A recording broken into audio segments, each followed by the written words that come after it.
Hello வணக்கம், எல்லாரும் எப்படி இருக்கீங்க? Welcome back to chef Deena's kitchen. இன்றைக்கி நம்ம கிச்சனில் பார்க்க போகிற ரெசிபி என்ன கேட்டிங்கன்னா, நல்லா ஸ்பைஸியாக காரசாரமாக பண்ணுற இந்த பன்னீர் ரெசிபி எப்படி பண்ணுறது பார்க்க போகிறோம். ஆக்சுவலாக இந்த ரெசிபியோட பேர் என்ன கேட்டிங்கன்னா கடாய் பன்னீர். இந்த ரெசிபி தாபா ஸ்டைலில் எப்படி பண்ணுறாங்க, ஸோ அந்த மெத்தட்லாம் இன்றைக்கி நம்ம வீட்டில் ஈஸியான ஸ்டைலில் எப்படி பண்ணுறது பார்க்க போகிறோம்.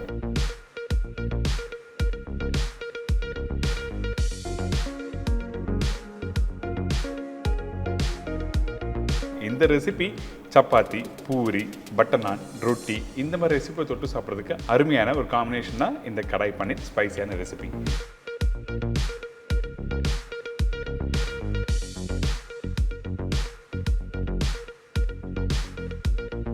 இப்போ இந்த ரெசிபிக்கு தேவையான பொருட்கள் என்ன பார்த்தலாமா?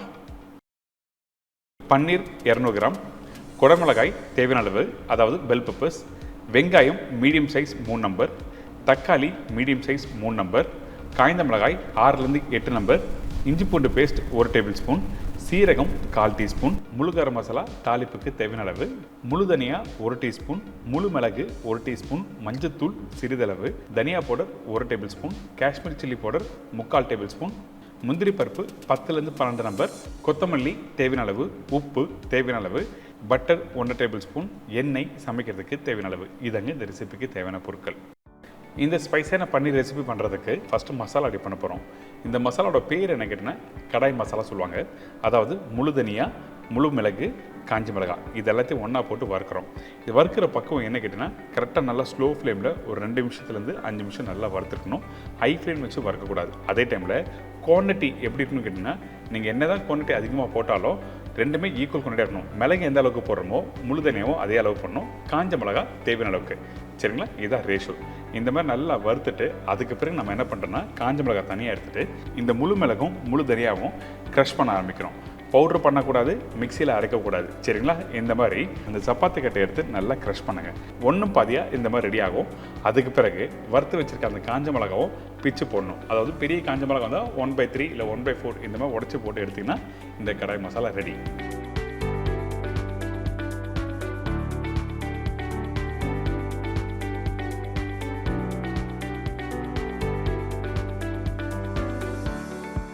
இப்போ ரெசிபி எப்படி ஸ்டார்ட் பண்ணுறது பார்க்கலாம். ஒரு கடாயில் கொஞ்சமாக எண்ணெய் ஊற்றிருக்கேன். எண்ணெய் ஊற்றின பிறகு சீரகம்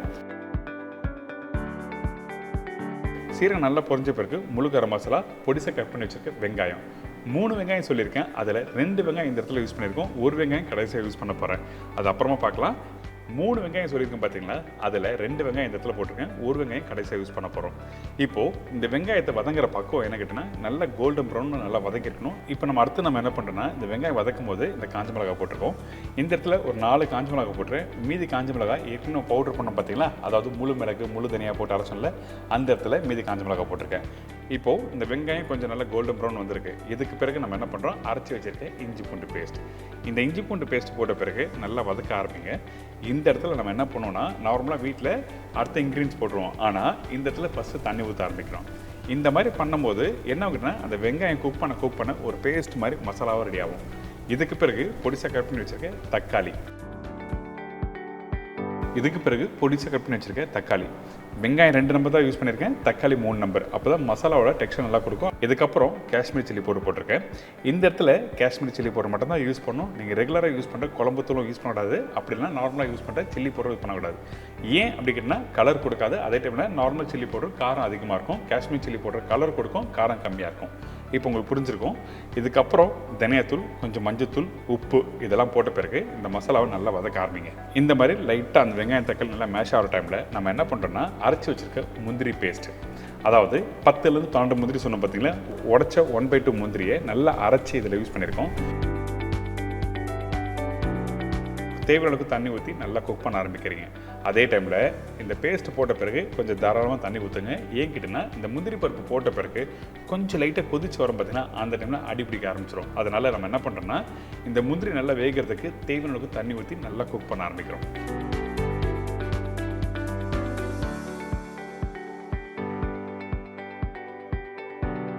இந்த மசாலா வேகிறதுக்கு குறைஞ்சபட்சம் 8லேருந்து 10 நிமிஷம் டைம் எடுக்கும்.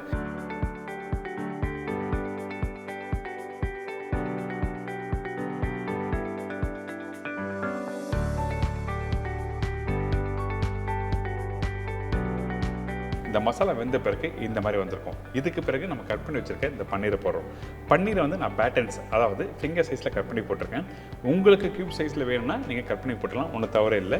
ஆனால் பன்னீர் நீங்கள் யூஸ் பண்ணக்கூடிய அந்த பன்னீரோட குவாலிட்டி எப்படி இருக்குது செக் பண்ணிக்கங்க. புளிப்பு தன்மை இருந்ததுன்னா இந்த மாதிரி ரெசிபி கண்டிப்பாக யூஸ் பண்ணக்கூடாது. இந்த பன்னீர் போட்ட பிறகு நம்ம என்ன பண்ணுறோம், பட்டர் 1.5 டேபிள் ஸ்பூன் போட்டிருக்கேன். இந்த பட்டர் போடும்போது ஒரு மைல்டான ஒரு டேஸ்ட் கொடுக்கும். இதுக்கப்புறம் கொஞ்சம் கொத்தமல்லி போட்டு இதை ஸ்லோ ஃப்ளேமில் அப்படியே வச்சுருங்க ஒரு 2 செகண்டுக்கு.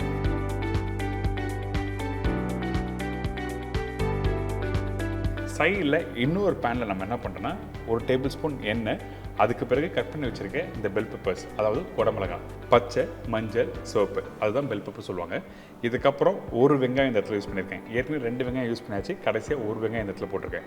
இந்த மாதிரி பேனில் 2 செகண்ட் டாஸ் பண்ணுங்கள். ரொம்ப நேரம் டாஸ் பண்ணால் அந்த குடமிளகாய் க்ரன்ச்சியாக இருக்காது, ரொம்ப சாகி ஆகிடுச்சுன்னா சாப்பிட்றதுக்கு நல்லா இருக்காது. அதனால் 2 செகண்ட் டாஸ் பண்ணிவிட்டு நம்ம ஏற்கனவே ரெடி பண்ணி வச்சுருக்க அந்த பன்னீர் மசாலாவில் இந்த குடமிளகாய் வெங்காயம் போட்ட பிறகு கடைசியாக ரெடி பண்ணி வச்சுருக்க அந்த கடாய் பவுடர், இந்த இடத்துல தான் இந்த கடாய் பவுடர் போடணும். சில பேர் எடுத்து உடனே போட்டுருவாங்க. அப்படி போட்டால் அந்த டேஸ்ட் அண்ட் ஃப்ளேவர் எல்லாம் மாற ஆரம்பிச்சிடும். கடைசியாக இந்த கடாய் மசாலா நீங்கள் போட்டு 2 செகண்ட் நல்லா மிக்ஸ் பண்ணிவிட்டு அடுப்பை ஆஃப் பண்ணிவிட்டு அதுக்கப்புறம் எடுத்து சர்வ் பண்ணி பாருங்களேன். ஃபென்டாஸ்டிக்கான கடாய் பன்னீர், அதாவது ஸ்பைசியான பன்னீர் ரெசிபி. இன்றைக்கி நம்ம கிச்சனில் ஒரு சூப்பரான ஸ்பைசியான பன்னீர் எப்படி பண்ணுறது எல்லாம் தெரிஞ்சிருக்கோம். கண்டிப்பாக ட்ரை பண்ணி பாருங்கள்.